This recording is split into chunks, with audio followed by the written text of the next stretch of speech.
redirect our energies into something that's going to be for the betterment of our community. And we have to address the genocide that is happening to us on a global basis, and the genocide that has happened to us, which is why we're here. And we have to address that. We are displaced. We don't speak our own language. We don't have our own culture. We don't have our own legacy or heritage. And we're displaced from our families. We don't know where we're from. We don't know our history. So these are issues, and that is a part of genocide, including the death and the murder of our ancestors who were used for slavery and chattel for, the use of building up this industrialized nation. And it's still going on in West Papua now. And other places in Africa where there is murder happening on a wholesale basis just to satisfy the needs of corporations, multinational corporations. And that's why I say to everybody to boycott BP every time I speak, is because we must stop these corporate organizations from exploiting our people. And we must also name these nations which are funding the genocides, including the UK, and hold them accountable, because they're also destroying the ecocide of these countries and sealing their lands. Okay. Yes, go on, Supreme. No, I just wanted to add to the sister. I feel, quite honoured that this sister's ringing in and giving them some valuable information. But where it comes to, you spoke about that. What really gripes me is the companies based in the UK that have benefited of slavery in the past and are still here to show their legacy of our equity and sweat and death. And these companies are now, they're still around. And I think it should be, what's the word?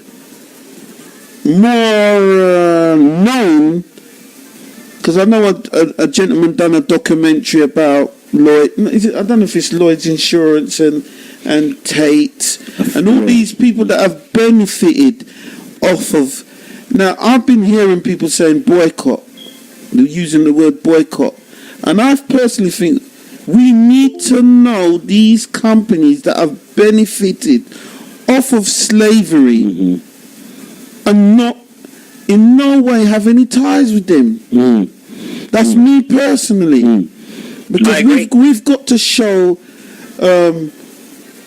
you know what? Somebody said to me, you never see a Jewish man drive a German car. He still remembers. He's not going to invest. He's not going to invest in a Volkswagen. He's not going to drive a BMW. Have you ever seen a Jewish man drive a BMW? Yes, I do. In fact, I used to live in Stamford Hill. Yeah, they do. It's not that they don't. It's not that they don't. What they do, is that they shop in their own businesses. They loan themselves their own money. Remember, their infrastructure is completely different to ours. But they do drive German cars, because I was even shocked to see that myself. I have never seen a Jewish man in a BMW. Not unless he's tinted out the windows. I don't know what but I see them in Volvo, Swedish cars. They drive Mercedes. Yeah? Yep. Yeah. But Julie, I just want to come back to the march, because there are those who say that why should we march? Because obviously, when I talk to one or two individuals, say that I'm not going to march. March is for weak people and so on, so on, so. You don't have to be weak to march. You have to actually be quite strong to march. And this is where they've got it all confused. I'm just. When I look at Doreen Lawrence, and I look at what Doreen Lawrence achieved by her public outrage and what happened to her son.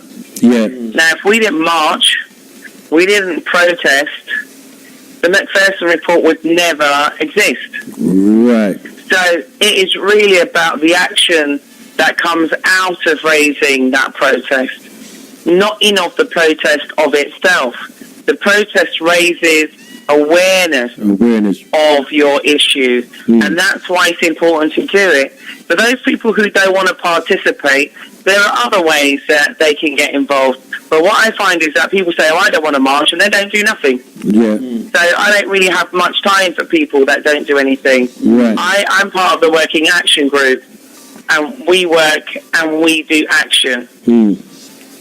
Yeah. And that's why we formed and that's why we came together. Okay. So people that want to make excuses, it's easy. I'm going to give you a prime example of the benefit of protesting. I went on the GMO non-Monsanto march, and I was very much involved in that because I'm concerned about what we consume. Because if you allow Monsanto foods and GMO foods to get into your food cycle, we're going to have a whole heap of different cancers and illnesses happening with our children. That's right. Because they're not always going to label them. That's right. So I was involved in that protest, and that protest was done in every major city around the world at the same time, except for in different time zones. So on the same day, everybody in different countries marched against GMO and Monsanto food. Of course, it got into the mainstream media, and then they had to take it into consideration, and then many countries banned GMO food. So had that not have happened, then you wouldn't even know what you're eating today. So it's very, very important. If you can't be a part of the process of change, then don't criticize it. Yeah. Well, I mean, the reason why I said that because this is what people are saying. People say, I'm not going to march. I don't want to. Why should we march? And blah, blah, blah.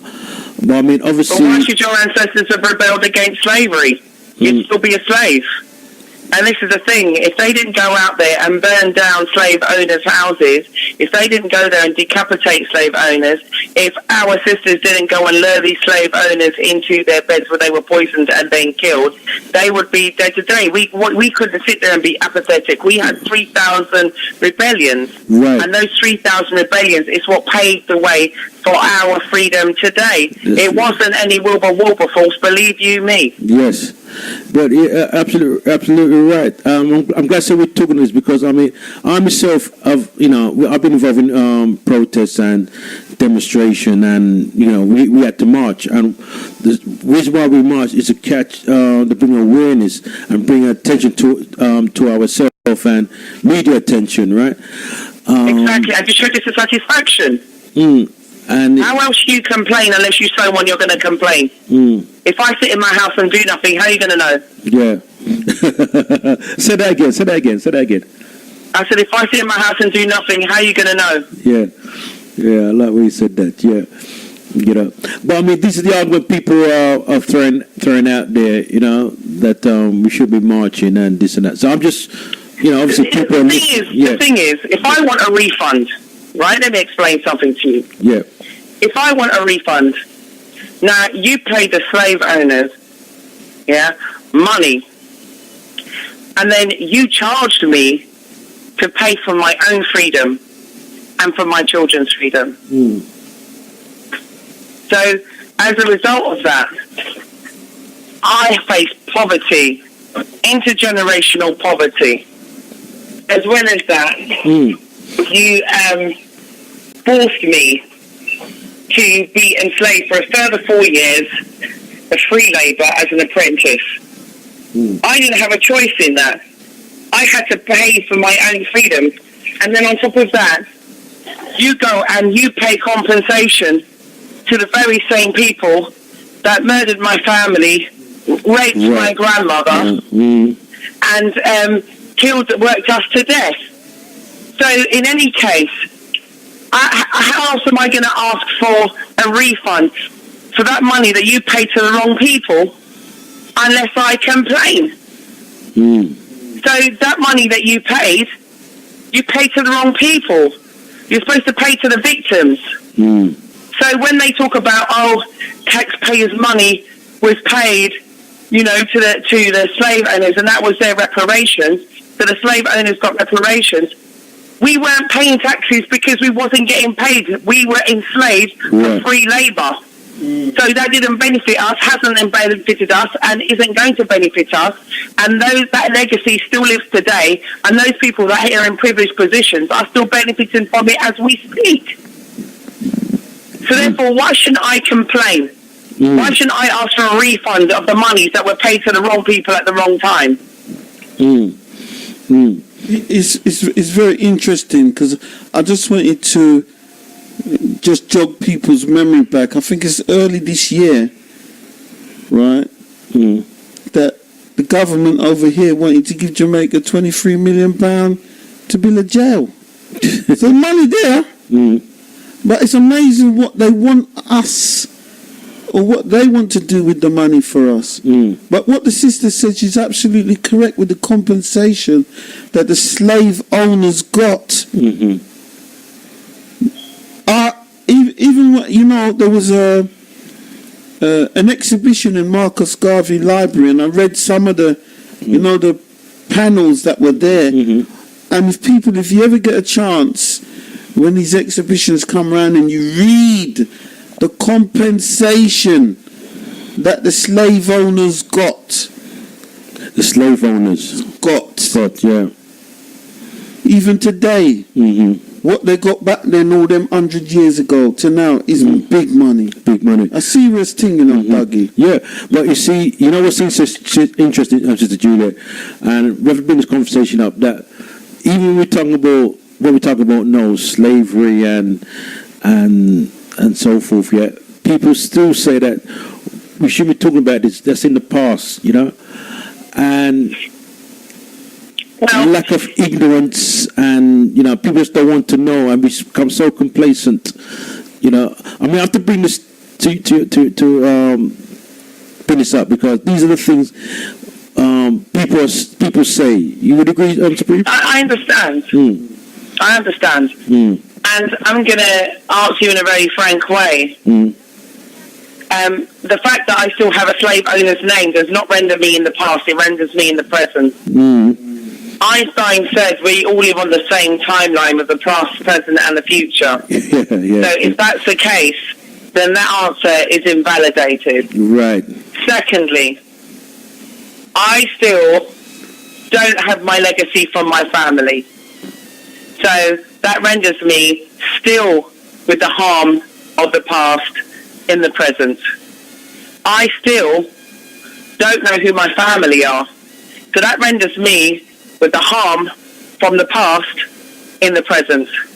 I still don't speak my mother tongue. So that still renders me in a harm from the past in the present. I still don't know my culture. That renders me with harm from the past into the present. I still face racism and discrimination in the present, which is caused from the harm from the past, which affects me in the present. And until I am free from harm and the repetition of that harm, I am still a victim of slavery in the present. As long as I am still discriminated exterminated when I go for employment, I'm still facing the same harm that my ancestors had in the past. When I am still called names and not given opportunities, or, if you like, discriminated against at work, I am still facing the same harm that my ancestors faced in the past, in the present. And as long as I still see black men being targeted by the police, being killed, being murdered at point blank range in my face, and black men still being hung in trees, and black women still being raped by policemen, and while the KKK still exists and the BNP still exists, I am still having harm from the past into the present. While I am seeing comments underneath these TV experts that have been put out into the media with my interviews, with comments like "go home," comments like "you don't come from in slavery because you come from economic migrants." I'm still facing this up. Why should I have to read these comments? The reason why is because the entrenched racism, institutionalized racism that exists with the same families which have benefited are still in power and are still influencing us today. So therefore, they are looking after their own interests. Yeah. And that is why I am still harmed today from my past in the present. So if anyone asks me about the past and the present, they're going to get a very long-winded question. So it's best they don't ask. Yeah. Well said, Sister Julia. That's really powerful. Well said. You put things into context, and yeah, I'm quite impressed with that. And you don't be asking Julia any kind of dibby question because she will give a thorough answer. So absolutely, Julia. That is a knuckle punch. No, we don't get to know with you. But how are you getting on with the press? Because I know you had quite a few interviews, and how are you getting on with that? Yeah, good. I missed a couple of interviews because I was actually on the march. So LBC, I wasn't able to do them. Did get another text from the BBC. Wasn't able to arrange that, but I think they got Patrick Vernon, and they did get Esther. So that was okay. That was covered. We did get in the Evening Standard online, so that was quite good. As you know, we advertised quite widely, and we advertised in the Metro for 3 days, and we advertised in the Voice, in the Gleaner, in the Camden Journal, in the Islington Tribune, in the West End Extra, and online. So we did get quite a lot of impact. So there were new groups who joined the march as a result of that advert. Okay. I did speak to some people who said that they saw it advertised. Okay. So it was good from that sense. And I'm going on to RT on Thursday at 2:30 on George Garraway's Sputnik programme. Okay. So that's RT on TV. And I also did talk radio on Friday. So that's been quite effective in terms of understanding what people's rationale is, especially the European rationale, which can be very ignorant. And they're not very knowledgeable about reparations. Some are, and some aren't. And I'd say it kind of tips on the side of there are more ignorant people than there are educated people about it. So I think the government needs to invest in a centre of educational excellence, like an academy for us, in which we can educate teachers and educators about reparations and about African history and so on, in the same way that they did to the tune of £50 million for the Jews. They need to do exactly the same thing for us. Okay then. I just want to jump here and ask you, how do you find the event? You did a fantastic presentation Sunday. How do you find the event Sunday, my sister? Oh, that was phenomenal. I really enjoyed that. Almost as much as the march. It was really informative. Well, you're very good. I learned quite a bit. Yeah, you're very good. I'll give you that. Well, thank you. I learned a bit. I was listening to Jose and also to Keith. Yeah. And I know you spoke about something about a Q&A session. So we'll have to work around some tables and buffet arrangements at the top to see how we can make that work. Yeah, we see. Because I forgot to mention about the table layout. Yes. But in terms of that, I liked what Keith had to say. And his platform seemed quite interesting, different to normal crowdfunding application. And what I would say, it's something definitely worth investigation. You know, so I am going to look further into that tomorrow. I'm going to have a little bit of time to sit down and review that. The other thing that I wanted to say is that Jose's presentation broke down the various elements of crowdfunding really well. Right. So I think everybody learned quite a lot from it. And then obviously I did more of the practical side of things. Yeah, yours was more the practical. What was good. Very, very good. But the Q&A was really good. People asked a lot of really interesting questions. And Howard Brown was very entertaining. Oh, who's that? Howard? Howard Brown. Yeah. Oh, you know him, yeah? Yeah, well, not very well, but I met him at the beginning of when we were forming WAG, and I think very occasionally we might speak to him. Okay. Then. But yeah, I don't know him that well. Okay. But he's nevertheless quite entertaining. Yeah. Well, he's giving me a hard time because he wanted he still wanted to speak, and I said, "Listen, man, the time is finished now," and he still wanted to talk, you know. So anyway, it's all fun. So let people know about the event. You got a question? No, I just wanted to out of curiosity, a question with her. How's she done on crowdfunding? Did you tell people that you were putting a donation crowdfunding site? I don't know how it works. How did people know? How was the awareness when you done your one? Well, it was very specific. So it was about raising awareness about the reparations march because we were very disappointed about the lack of press coverage we've had for the last 2 years. So I had a personal angst, and so I launched a Just Giving appeal based on that personal angst and the fact that I felt that the press was completely ignoring the issue, and that I felt that it had come from a place of racism and discrimination.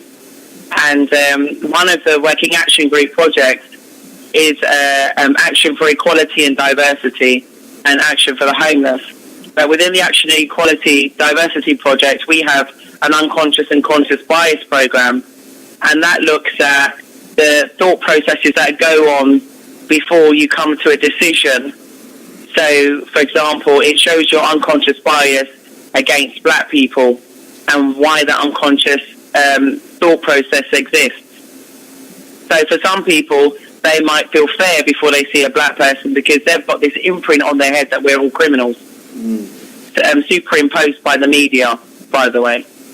So a lot of it is created through media. So these automatic responses exist. So as a result of that, that is the reason why I launched it, in order to overcome this unconscious bias within the media about the African Emancipation Reparations Day March, and also to look at the issues with reparations.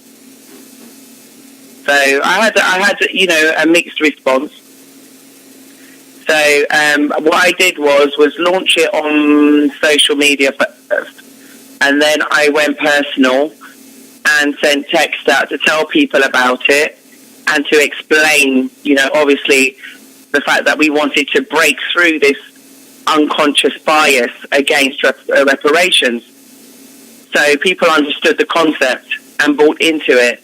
And then we used Facebook, we used WhatsApp, we used Twitter, Instagram, we made calls, we used radio, I appealed on radio stations, we did text outs, email outs.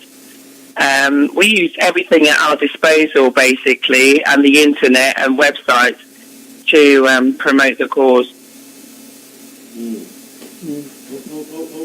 Okay, then. Let people know about the event. What's taking place on 27th, my sister, please? On the 27th, Working Action Group is having their big launch. Yay! So the reason why we're having our launch with Sir Dougie is because Sir Dougie's been putting on events for a long time, and he's been embracing the community for a long time. And we wanted to work with someone who is known for sharing knowledge and getting the community together. So we really, admire his work. So as a result of that, we approached Dougie and asked if we could do a launch in conjunction in association with him. And he said yes. So we went about inviting some of our premium members and also guest speakers to the launch. So what we've done is we've always had a very private membership. So our membership has never been open to the public, and people don't even know how big Working Action Group is, how many companies are involved with Working Action Group, how many organisations are involved, and how many individuals. So we will be sharing, if you like, a lot about what we do and how we do it, and we'll be launching our website publicly and our membership publicly. So we'll be having speakers like Esther Sanford Jose will be talking about reparations, giving a bit of feedback about the march.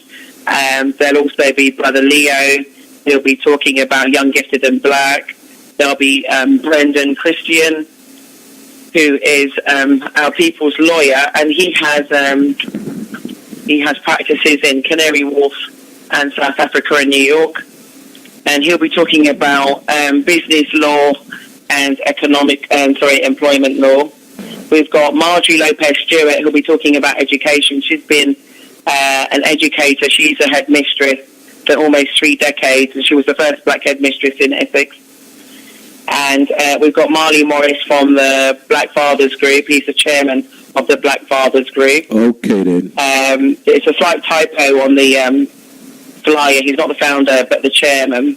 And we've got a performance by Ija Menelik of the Reparations Anthem. We sold over 100 copies yesterday. Mm-hmm. So that went really well. Probably over 200, actually. I haven't counted as yet. Okay, fantastic. Yvonne Omni, who's a motivational speaker. You've got Kelcher, who'll be talking about beauty from the inside out. And then you've got yours truly, Sir Dougie, who'll be talking about building communities, which is the actual name of the event. And we'll be given a prize from Mr. Levi Roots, he wasn't able to attend, so he donated a prize to us, and we might have a video message from him. I've got to work on that tomorrow. I've just been busy with the reparations march. Okay, then, fantastic. Well, Sister Judy, Spring, you got any question you want to ask? Sister? No, Sister. Are you coming? Yeah, I will be there. Fabulous. Yeah. Fantastic. There's a buffet as well. Sorry, complimentary buffet. I forgot to mention. Okay. At 3:30, between 3:30 and 4. So the early bird treat is that you get fed. Right. Okay, then. Can I just say, were you the sister that was in the chains? Yeah. And marching with about 6 other people in sort of shackle and chains and moving in the crowd. I don't know how you marched all that way with them shackle and chains, because I've got to say that's the first time I've walked from Brixton to Parliament Square. I've got to say it was very how can I explain it? It was very moving, because you were with like-minded people. I was telling Brother Dougie this, and it was empowering because you're moving with a certain group of people. And the networking and the socialising around it was just, it's very powerful. Right. So when people say marching don't work, sometimes it's just like charging up your batteries, Yeah. That's right. I'm telling you. I never walked so long, and then I said, I don't think I'm going to do it. Before I knew, I was in Parliament Square, looking at Big Ben, and I was listening to some speakers. I'll tell you who made me think was the pastor. I don't know if the sister remembered the pastor that came and he spoke about... He was just after me, wasn't he? Yeah, and he said something about, we shut our eyes and we took the Bible while they took our land. And that was a pastor. And he was moving, and Leo, I know Miss Leo Mohammed. Mohammed's was. There was some brilliant. I thought everybody was good. The speeches were on point. Even the young. At the launch. Pardon? Because Leo will be there at the launch. Esther will be there at the launch. There'll be more of that at the launch. So it's going to be a celebration as well. Soon. Oh, okay then. Well, my sister, give thanks. I know, I know you work hard, and we don't want to drain you out now, And so forth, So we'll be speaking probably tomorrow, yeah? Yeah, definitely. I'm around tomorrow. Okay then. Remind everybody to try and tune into the Sputnik on RT for me on Thursday. Tune into RT. That's a cable. Yeah, Russian TV. Okay then. All right then. And Thursday. What time? George Galloway. Oh, George Galloway. Okay then.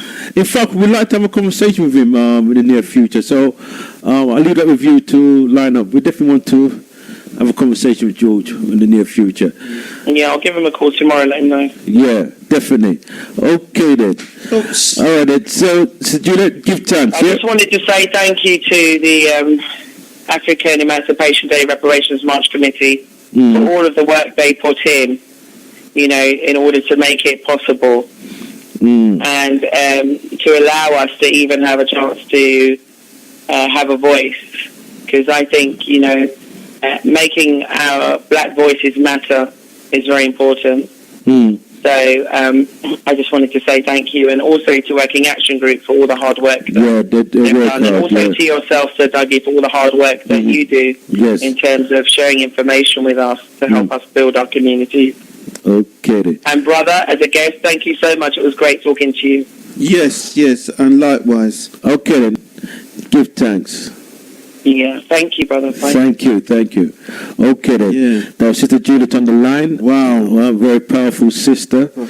I mean, wow, she's got some fire. Yeah, some fire. But, Brother Dougie, I'm just going to interject here, because just touching on what topic that you were raising.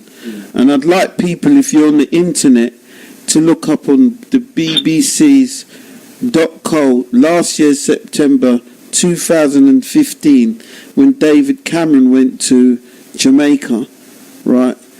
And this is the BBC, because some people, they like BBC. They don't want to hear it from SLR or any radio station. But the BBC, this is the BBC, right? If you go the article where he went to Jamaica, I'm going to scroll down because the article is long. But the reason why I'm going to this article, because it actually links with the Emancipation Day, that Jamaica's got Jamaican so-called Independence Day coming up soon.